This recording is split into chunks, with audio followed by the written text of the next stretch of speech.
Today I'm answering the question of what to do if your Bona spray mop leaves streaks on your floor. So let's say I go ahead and clean here and I end up with kind of a streaky look afterwards. So there's a couple of things to look into with this.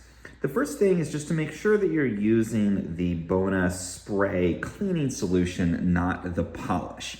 So there is a floor polish specifically for hardwood floors. If you use them on other kinds of floors, you can end up with those streaks and you might have to clean that polish off. So we're looking at this in my case is the correct one. It's not the polish. But if you mistakenly use the polish, especially in like a polyurethane or luxury vinyl floor, you just want to clean that off to avoid that streaky look.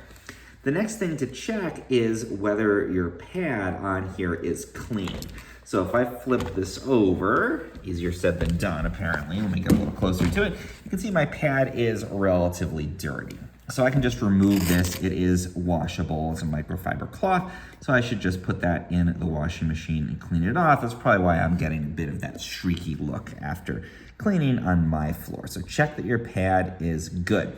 The final thing is, if there are little scratches, kind of almost like microscopic scratches on your floor, then you might end up with more of that streaky appearance. And that's not something that Bona can necessarily do anything about. It's just how your floor ends up looking. So typically, if you use a little bit less of the spray, it's gonna help with that. So I like to just kind of do like a little spray, not a full one, and make sure I'm using it over a longer stretch of the floor. And I think if I do that, that's gonna help a lot with that streakiness. Make it a little bit around those cracks, but overall pretty good.